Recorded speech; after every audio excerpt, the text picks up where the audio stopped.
Olá, gente. E eu tô aqui com o Paulo Brito. Eu já conheço o Paulo há 23 anos. O Paulo é formado em economia pela Universidade Cândido Mendes, no Rio de Janeiro, e trabalhou em bancos e distribuidoras de valores e seguradoras no Rio de Janeiro e no Canadá, para onde ele migrou em 1994.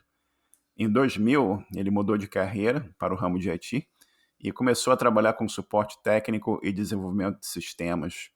Atualmente ele vive em Montreal e trabalha em uma empresa de seguros onde participa de um projeto de desenvolvimento de um novo sistema para o departamento de Group Benefits.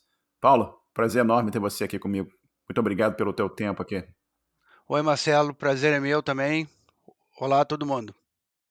Ô, Paulo, você tem uma história diferente, né? Que geralmente eu pergunto para as pessoas como é que você começou com computação e tal, mas no teu caso você trabalhou no setor bancário no Brasil e no Canadá, né? Conta pra gente um pouquinho como é que foi trabalhar no setor bancário no Brasil e depois no Canadá. Então é o seguinte, eu me formei em 89. Em 89, na década de 80, no Brasil, a inflação era muito alta. O setor bancário era uma das coisas mais atrativas para quem queria começar uma carreira, porque eles estavam sempre contratando.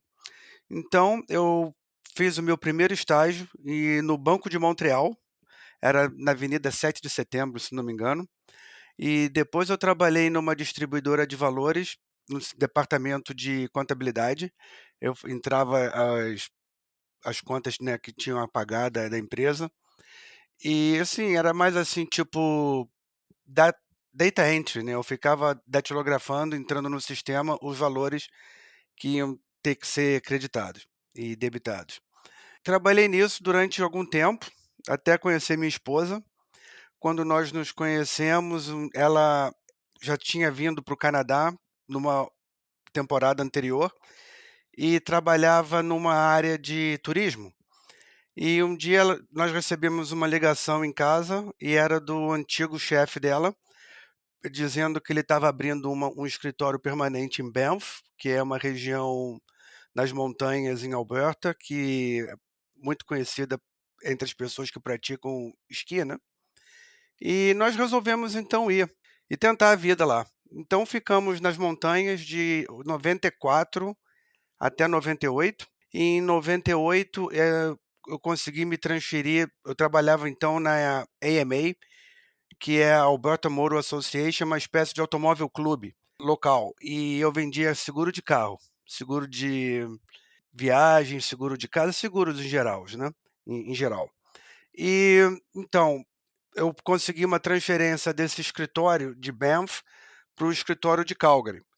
E com isso eu justifiquei minha mudança para Calgary. Uma vez em Calgary, eu quis dar continuidade na minha carreira e eu passei na prova do Canadian Securities e comecei a trabalhar no banco como Financial Advisor.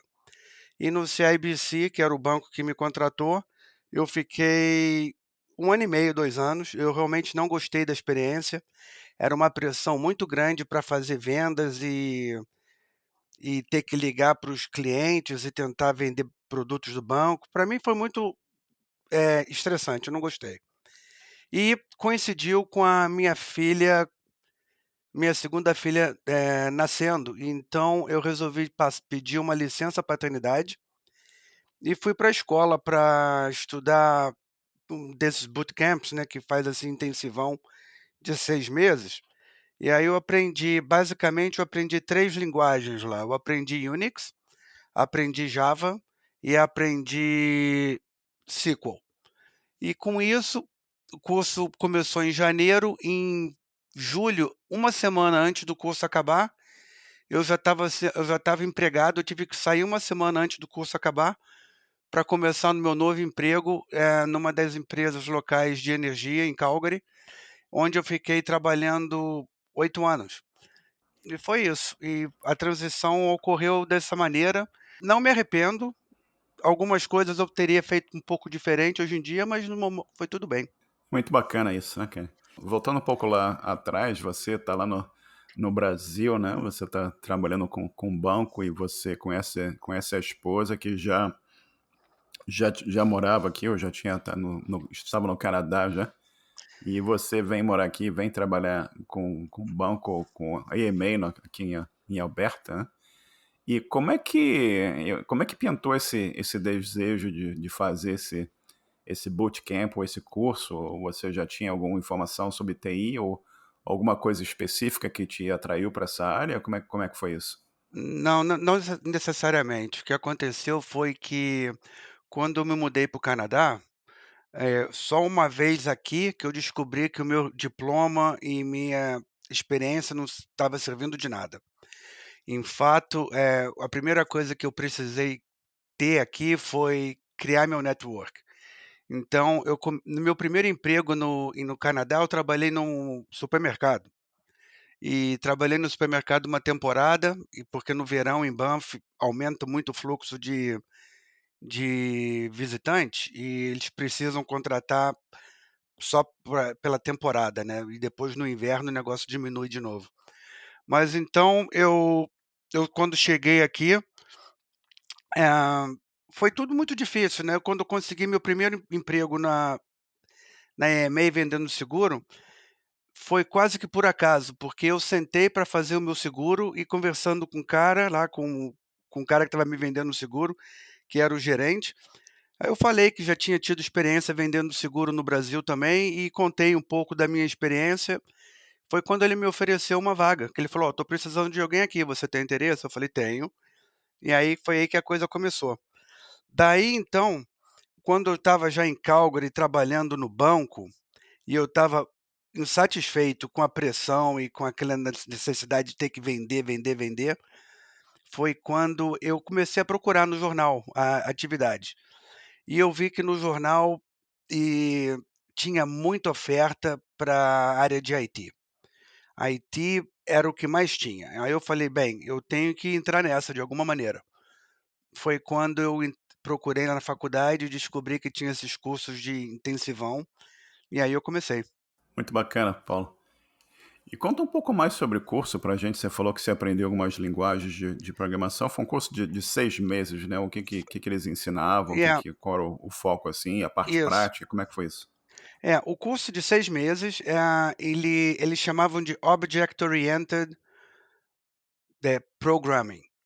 Então, a linguagem de programação da época que a gente aprendeu no curso, eles deram, assim, uma semaninha de DOS, uma semaninha de C++, só para você começar a entender um pouco sintaxe, flow, como é que a coisa, né, como é que a informação entra na no function, como é que você manda, um parâmetro, como é que você retira um valor, um return e tal. Mas a linguagem que eles focaram era Java. SQL Server, a gente aprendeu SQL Server eh, no MS, e também a gente aprendeu a usar o SQL para o Oracle. Unix, porque Java geralmente fica num Unix box, né, num Solaris ou numa coisa assim. Então a gente teve que aprender o Unix também, que era para fazer os deployments e fazer a manutenção dos arquivos e coisas desse tipo.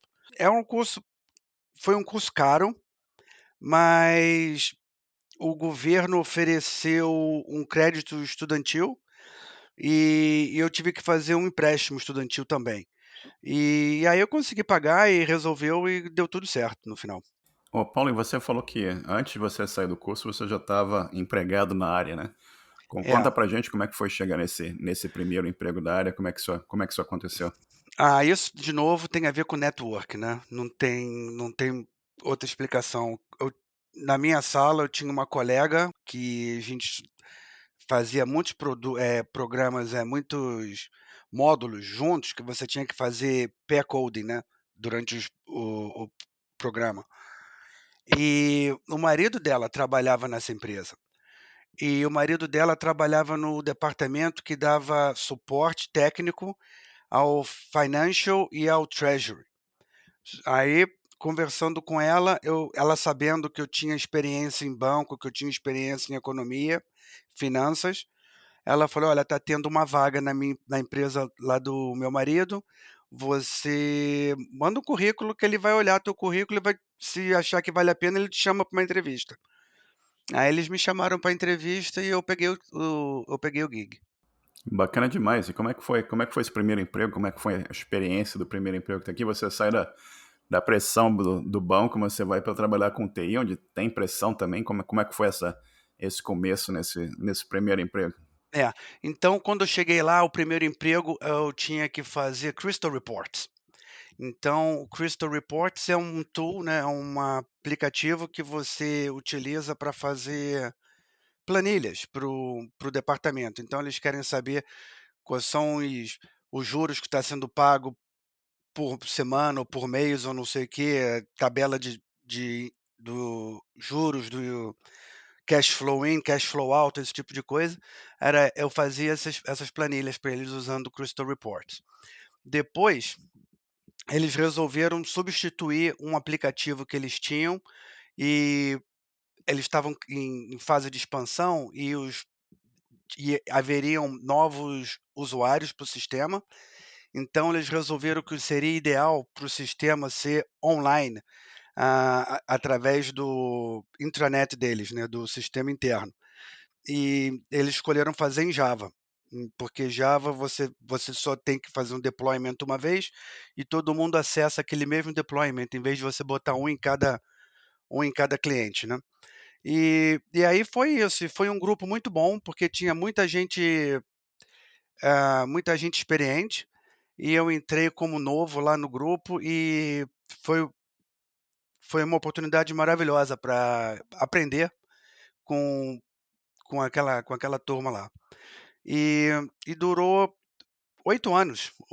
Quando eu saí, o projeto já tinha terminado, nós estávamos na fase de manutenção do sistema já, né, porque já tinha sido implementado, todas as informações já tinham sido migradas do sistema anterior para o atual, e foi isso. E lá era a filosofia da empresa era build internally all the systems. Eles preferiam fazer sistemas criados por eles mesmos do que comprar pacotes de outras empresas e adaptar para as necessidades deles. E foi por isso que a coisa deu certo durante muito tempo, porque eh, quando você cria o seu próprio sistema, você investe no negócio, né? Então você tem mais necessidade de manter, e é isso. E foram 8 anos na mesma empresa, né? Foram 8 anos nessa. E como é que foi a evolução depois disso? Como é que foi a tua evolução profissional depois desses 8 anos lá? Então, depois desses 8 anos, eu comecei a cansar. Meus amigos da fase inicial, de quando eu entrei, muitos já tinham saído da empresa, porque em Calgary é uma economia muito rápida, com esse negócio e muito flutuante por causa do preço do óleo, né. E quando o preço do óleo despenca, eles começam a fazer reestruturação da empresa e começam a mandar a gente embora e depois você tem que, enfim, muitos dos meus amigos que entraram comigo já tinham saído. E eu estava notando que eu estava acumulando muita função já, eu estava acumulando muito serviço, porque eu era um dos únicos que estava lá desde o início do projeto. Então, quando as pessoas perguntam: "Por que que isso é assim?", aí eu tinha que responder e geralmente eu tinha que resolver também. Então já estava naquela fase que eu cansei, e foi quando eu saí de lá e fui para minha próxima empresa, que foi praticamente atravessando a rua, né. Na verdade eu tinha que atravessar a linha do trem, mas tudo bem, era a expressão, atravessar a rua.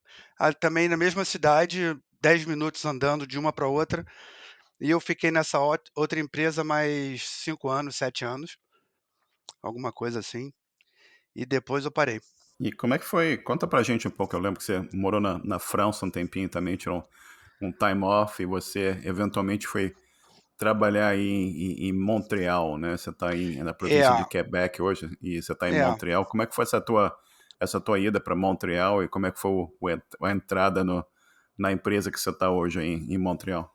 Eu vou chegar a Montreal, mas eu estou aqui por acaso. O que aconteceu foi assim, minha esposa e eu, nós tínhamos um plano de vida, um projeto de vida do casal, dos 2, que quando nós terminássemos de pagar a hipoteca da casa, não importa onde que eu esteja na minha carreira, eu vou tirar um ano fora.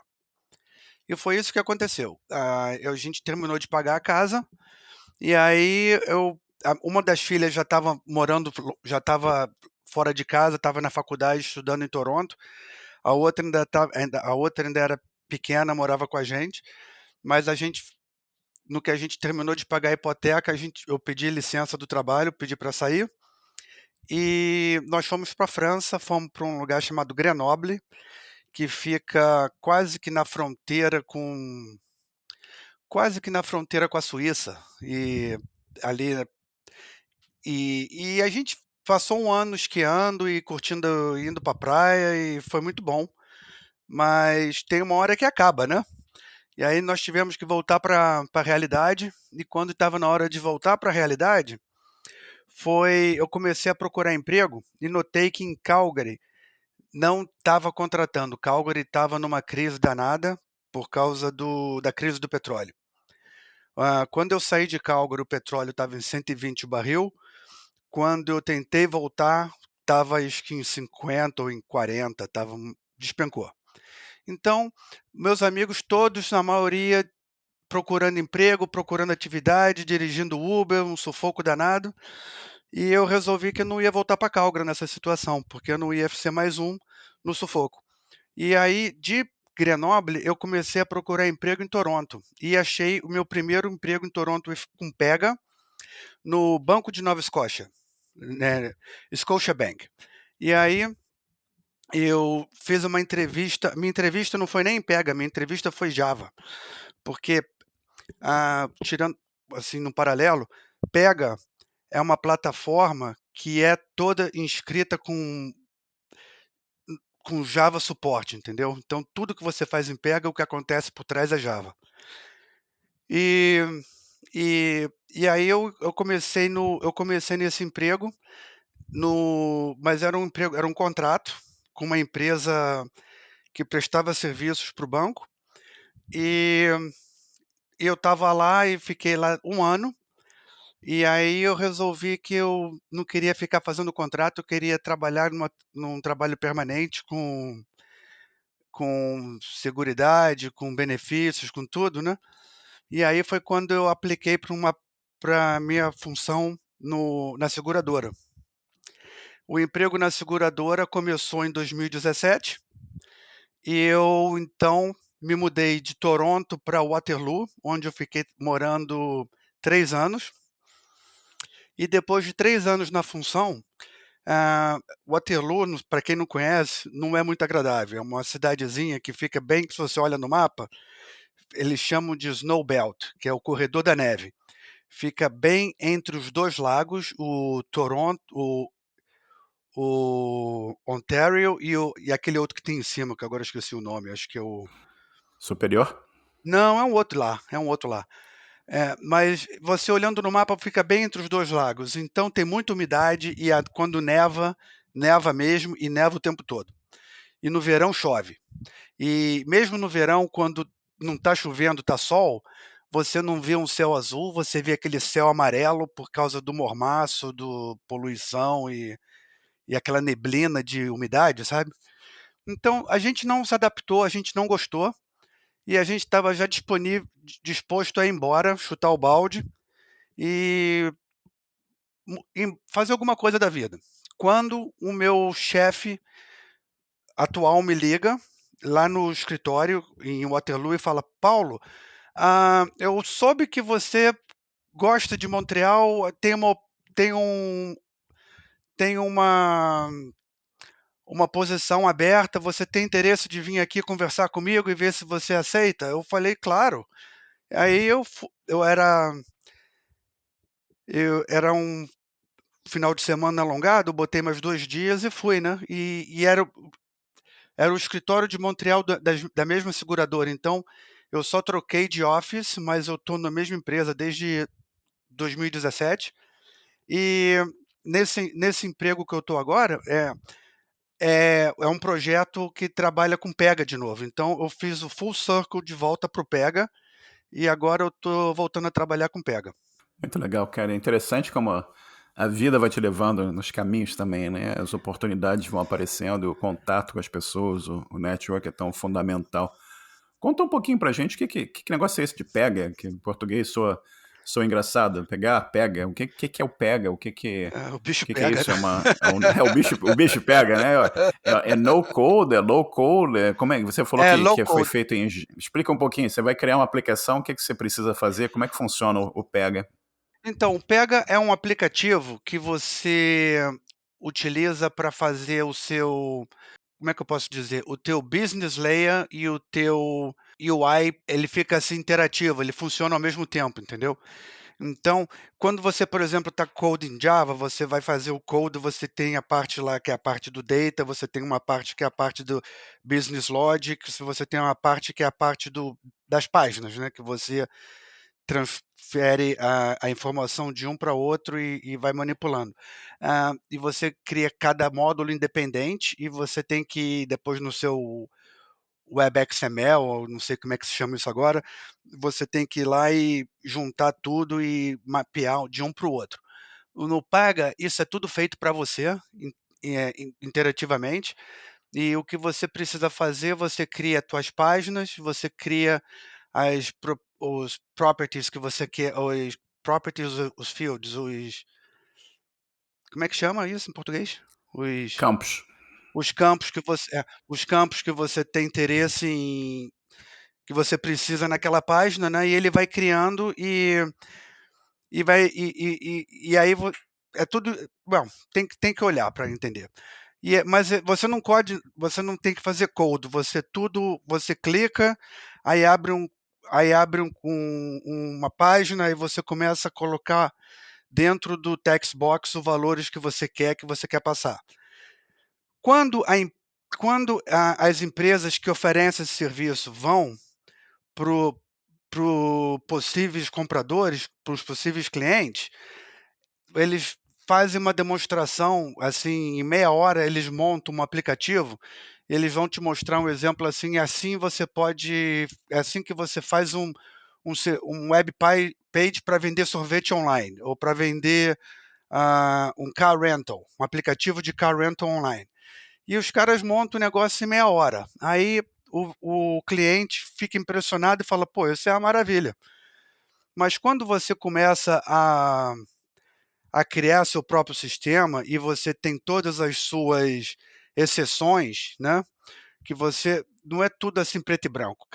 Cada vez que você clica no negócio, isso vai gerar um ripple effect, vai ter aquele efeito que vai refletir em algum lugar de alguma forma.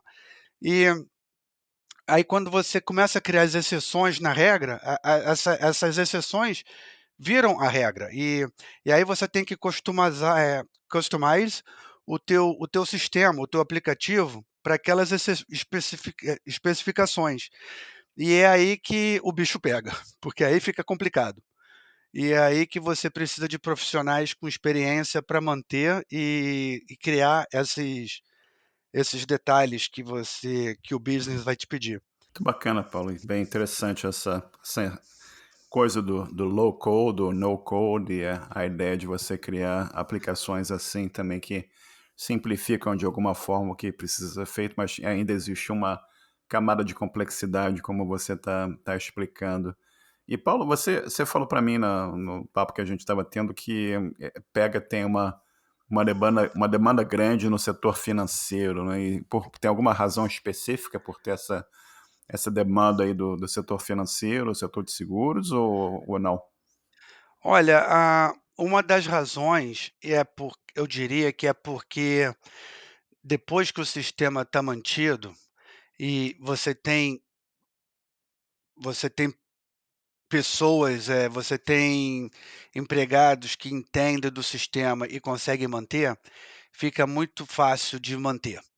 Então, por exemplo, se você tem um banco e você precisa fazer se o teu banco é o TD e você tem que fazer um banco online, você está usando o Pega e nem sabe, por exemplo.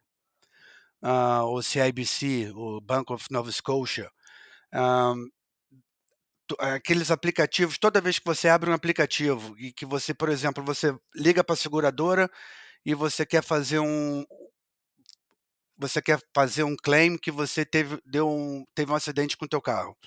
Aí quando você inicia o processo, vai ter página um, página 2, e você vê aquele tabzinho passando de uma página para outra, né? Isso isso é a parte do pega, isso faz que eles chamam de cases. Você abre um case, aí o case começa com você, aí você manda o case para o próximo grupo, aí o próximo grupo vai fazer o que ele tem que fazer, aí eles vão pegar aquele pacote, aquele case, vai reassign para o próximo grupo, até chegar na hora que alguém vai escrever o cheque e mandar para você para o teu acidente.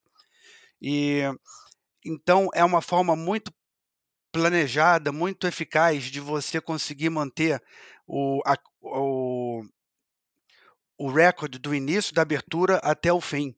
E é por isso que eles usam, porque para essa parte de a integração do business é muito boa com esse aplicativo.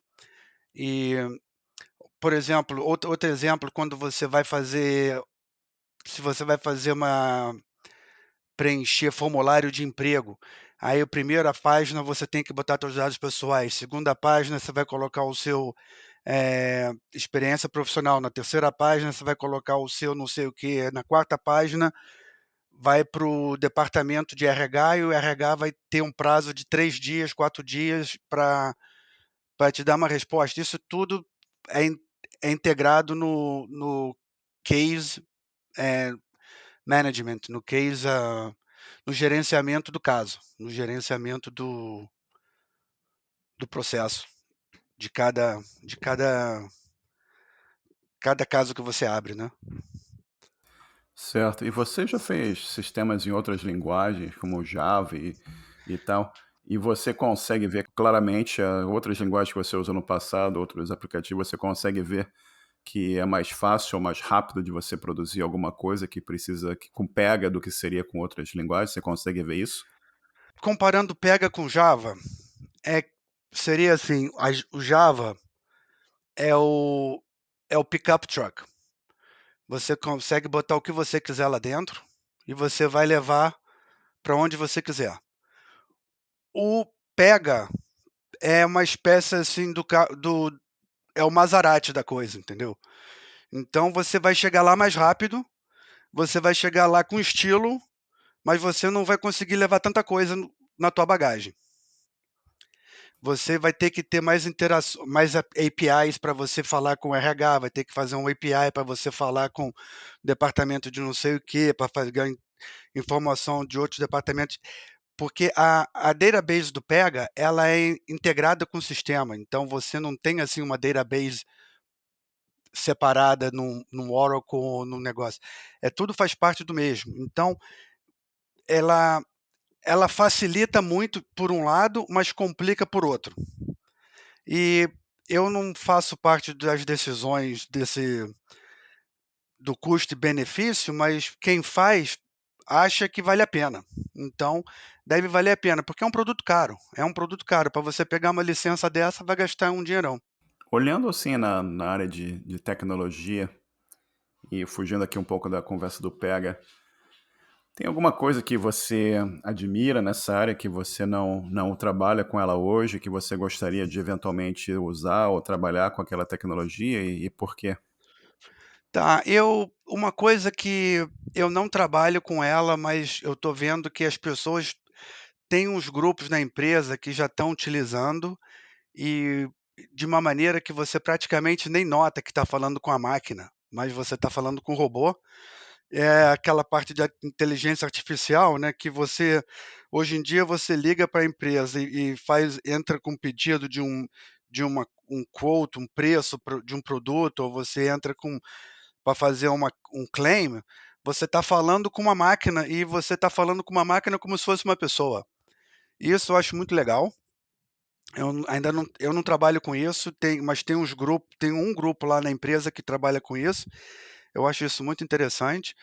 E outra coisa que eu também não tenho conhecimento e eu queria de alguma forma colocar em prática, entender um pouco mais, é como você interage a parte de informática com mecânica.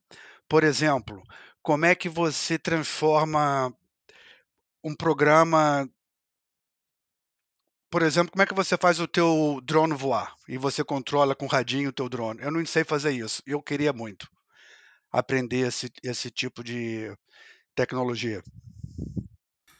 É uma coisa que a gente tem nessa área é a quantidade de opções, né? A tecnologia está para todo canto, a computação, programação está para todo canto também. O que não faltam são assuntos interessantes para a gente investir tempo, né?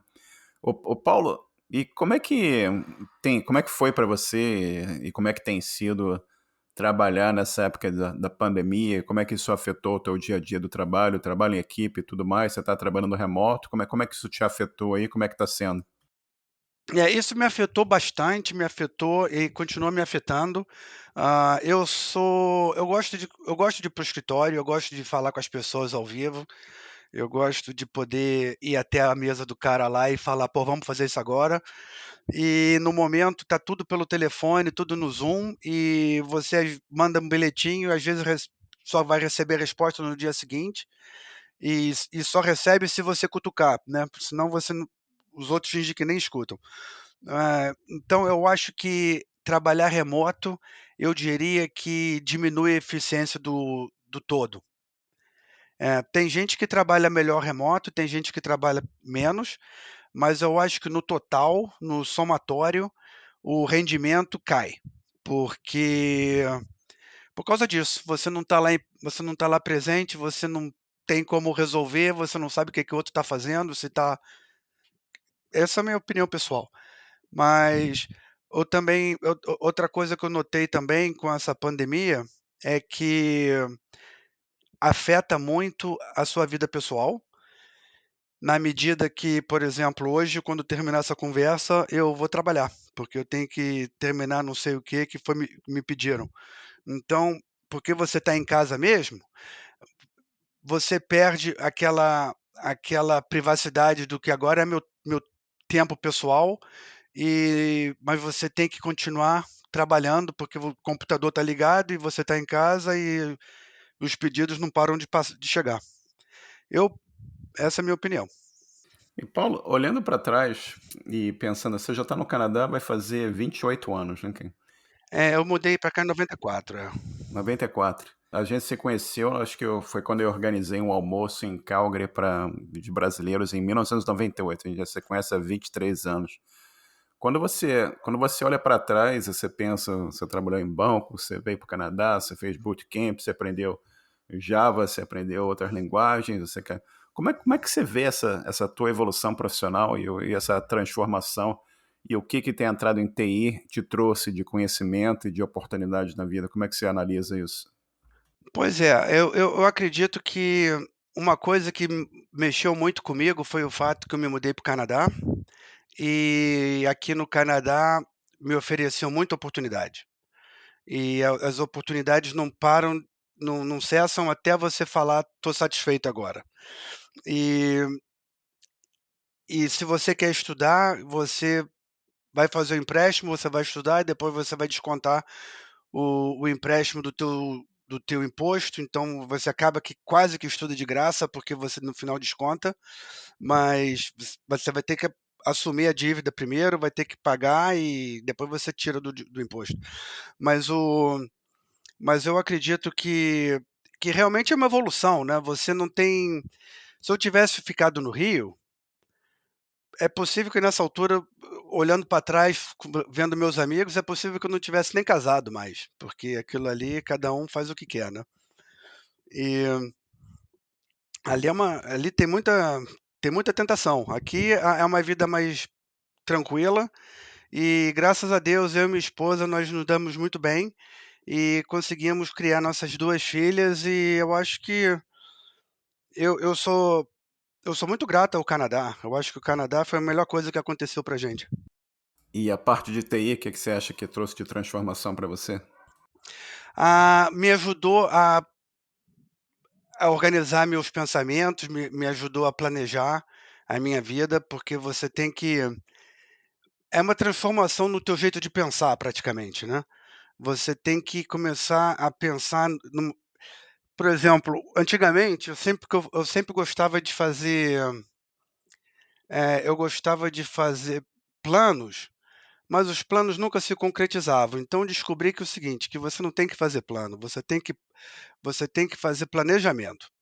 E você tem que saber a direção que você está indo e em cima dessa direção você vai ter várias curvas, várias mudanças, mas é naquela direção que você quer ir. E eu acho que o IT me ajudou a pensar nessa forma, porque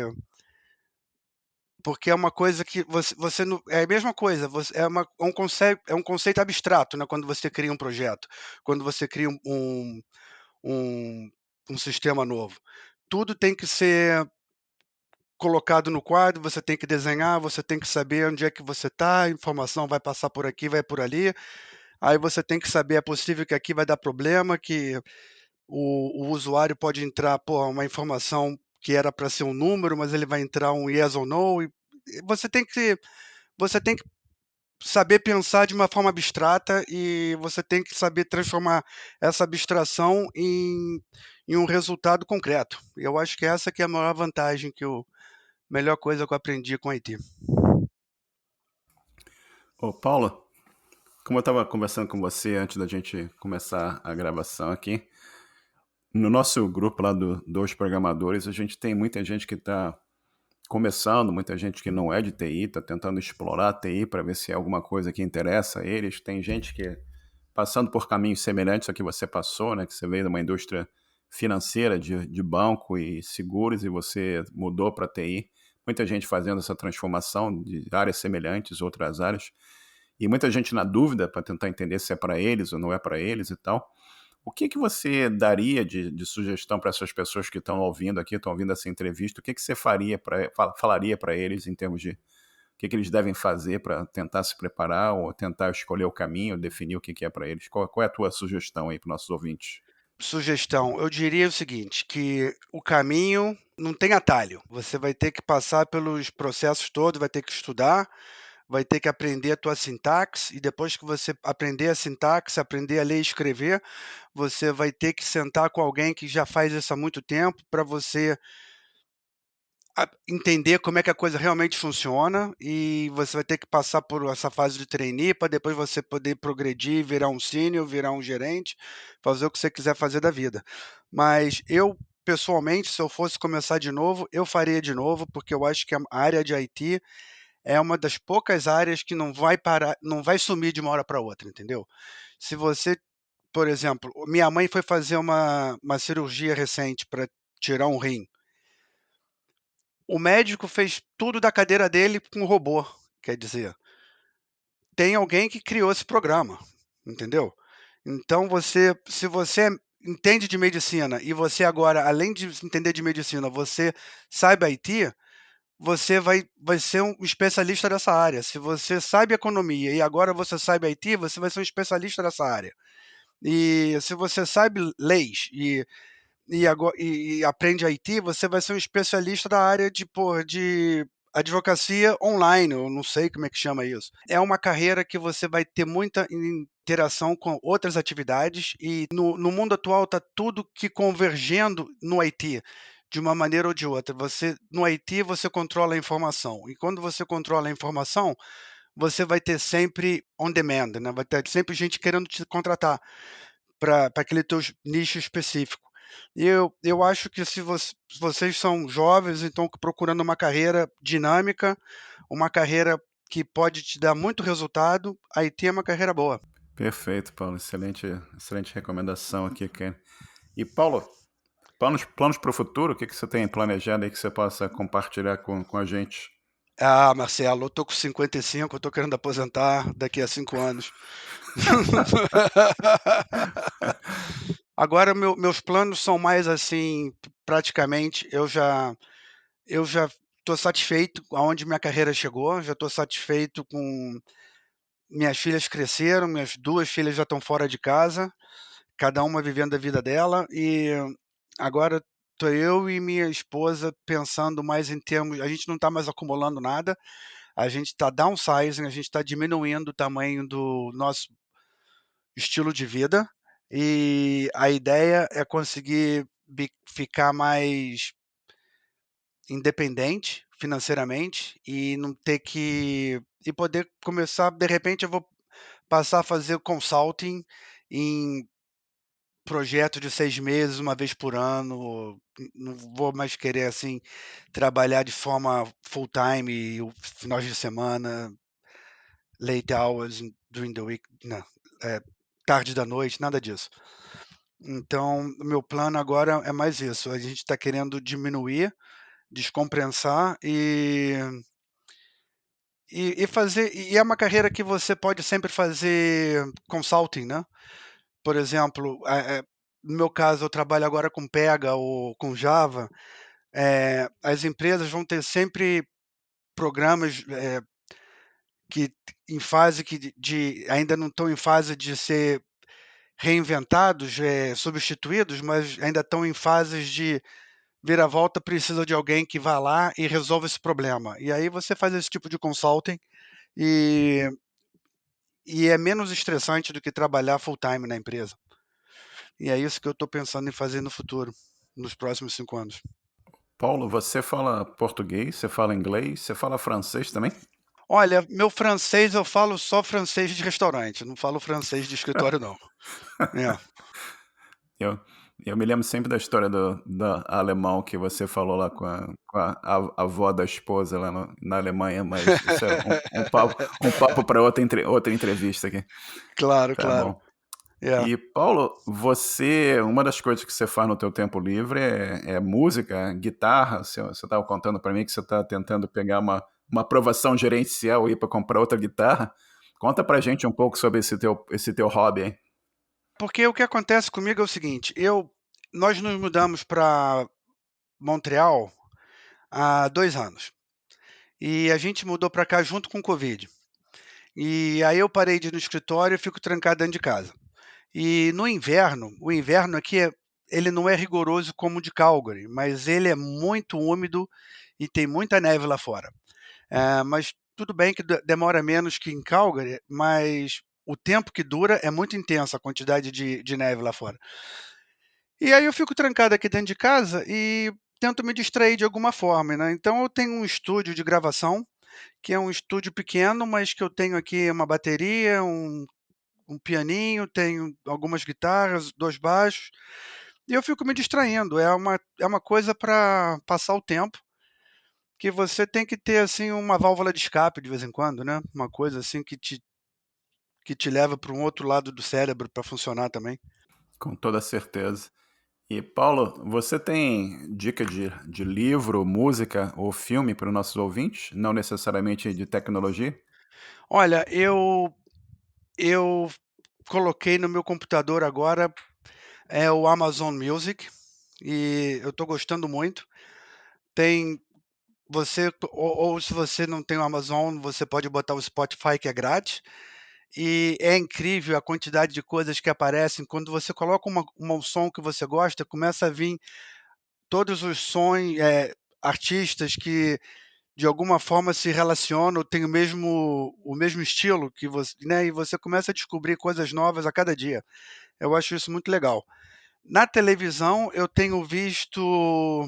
terminei agora aquela série do Ozark, que eu gostei bastante, e eu tive semana passada indo procurar um livro, para começar a ler um livro novo, mas eu cheguei na minha livraria lá e descobri que só tem livro em francês aqui, eu não comprei nenhum, que livro em francês não está dando ainda não. Qual é a tua guitarra atual? Depende, né, da música que eu vou tocar. Eu tenho uma Gibson, tenho 2 Fenders e 2 Gretsch. Dá para montar a sua própria banda aí, né, cara? Né, mas eu só toco uma de cada vez, né. Não, mas eu gravo, aí eu fico tocando em cima, gravo o track numa e o ritmo numa, aí eu faço o solo na outra e tal. É, eu fico compondo assim. É pra distrair só. E depois você manda. Acho que você tem um canal no YouTube, né? Depois manda o link para mim que eu coloco aqui nas Ah, notas com da certeza, com entrevista. certeza. E a Anne agora o hobby dela é fazer fotografia, né, a Anne começou a ganhar dinheiro com isso, sabia? Olha, bacana, cara, bacana. Ela faz fotografia de real estate. Ah, certo. Tá trabalhando com corretores também, né? É. Ô Paulo, você quer divulgar alguma outra informação para contato, rede social? Depois te manda aqui para mim o que você quiser, eu incluo nas notas do podcast, mas tem alguma coisa que você queira falar aqui ao vivo para quem está ouvindo? Para quem está ouvindo, eu ia sugerir que tem um website da Pega, www.pega, pega que nem você pronuncia, é pega.com. Então pega.com e lá se você vai na parte do lado de cima, do lado direito, você pode criar uma conta e quando você criar a sua conta lá, você vai poder download o, a, a versão estudante do programa e você vai poder começar a fazer alguns dos exercícios e o treinamento. E se você completa o treinamento, se você pega os diplomas, os certificados do PEGA, é praticamente garantido que você vai ter emprego na área, em algum banco, em algum lugar que tenha esse sistema. Está muito em demanda mesmo e os headhunters estão procurando gente com o certificado. Excelente dica. Em Montreal já são quase 2 horas da tarde, né? E eu queria te agradecer aqui por tirar essa parte aí do teu sábado para conversar aqui comigo e contar essa tua história que é tão incrível. Já são 23 anos de amizade. Muito obrigado aqui pelo teu tempo e compartilhar a tua história com a gente aqui, cara. Não, legal lembrar de mim, eu estou sempre aí, é só você me chamar que tamo junto. Beleza? Um grande abraço. Tchau, tchau. Você também. Tchau, tchau. Chegamos ao final de mais um episódio. Agradeço a todos a atenção e o nosso site é osprogramadores.com. Participem e até o próximo episódio. Um bom dia para todos.